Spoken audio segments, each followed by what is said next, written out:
আমাদের প্রতি বছর মানুষের প্রতি একটা কমিটমেন্ট থাকে, বিশেষ করে যেহেতু ডায়মন্ড হারবার লোকসভার আমি নির্বাচিত সাংসদ, এবং গত বছর থেকে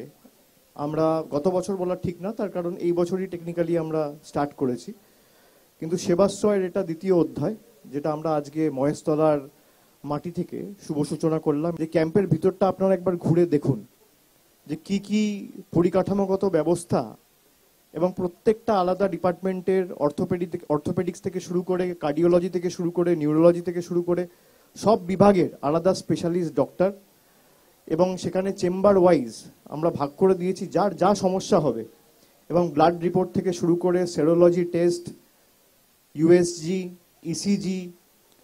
ব্রেস্ট ক্যান্সার থেকে শুরু করে যেখানে যার যা প্রয়োজনীয়তা থাকবে আমরা আমাদের সীমাবদ্ধ সামর্থ্য অনুযায়ী প্রত্যেকটা টেস্টের ব্যবস্থা করেছি। এবং তাছাড়া যা ওষুধপত্রের ব্যবস্থা আমরা করেছি, ডাক্তারবাবুরা যেরকম উপদেশ দিচ্ছেন, যদি কারো 7 দিনের কোর্স থাকে, 10 দিনের কোর্স থাকে, 15 দিনের কোর্স থাকে, পুরোটাই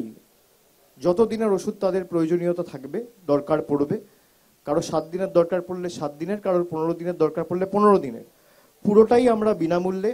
বিনা পয়সায় মানুষকে প্রোভাইড করছি। রাজ্যের বিভিন্ন প্রান্ত থেকে লোকেরা এসেছিল, এবং আমি অত্যন্ত খুশি এবং সর্বশক্তিমানের কাছে কৃতজ্ঞ যে আমি কাউকে খালি হাতে ফিরতে দিইনি। এবং আপনারা ঘুরে দেখলে বুঝতে পারবেন, এই যে মডেল ক্যাম্প তৈরি হয়েছে,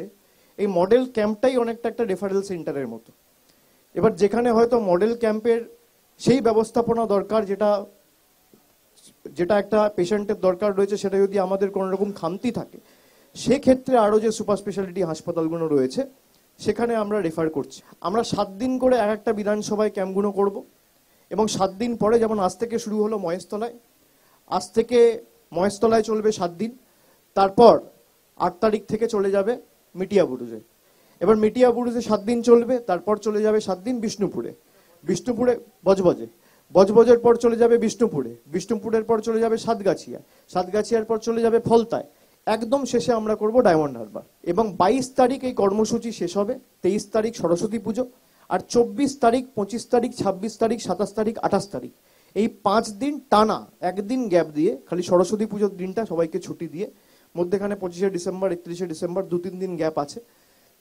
এছাড়া টানা 2 মাসে কর্মসূচি চলবে। এবং যে 5 দিন আমি বললাম, 24, 25, 26, 27, 28, যদি সমস্যা থাকে সেগুলো সমাধান হয়েছে কিনা, মিটেছে কিনা, তো ফলো আপ ক্যাম্প হিসেবে আমাদের এই 5 দিন 7টা বিধানসভায় 5 দিন ধরেই ক্যাম্প চলবে, এবং 28শে জানুয়ারি অবধি। এবং আমি যেগুলো বললাম যে বেসিক যে আমরা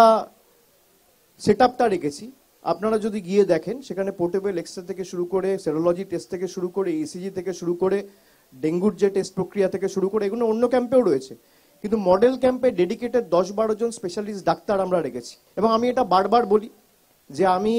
আমার জন্মভূমি কালীঘাট, দক্ষিণ কলকাতা হতে পারে, কিন্তু আমার কর্মভূমি এই ডায়মন্ড হারবারের মাটি। ঈশ্বর যদি মৃত্যুর পরে কোনোভাবে বিলীন না করে দেয়, তাহলে বারবার আমি মাটিতেই ফেরত আসার কথা ভাববো এবং ঈশ্বরের কাছে প্রার্থনা করব। আমি এই মাটির কাছে চিরকৃতজ্ঞ।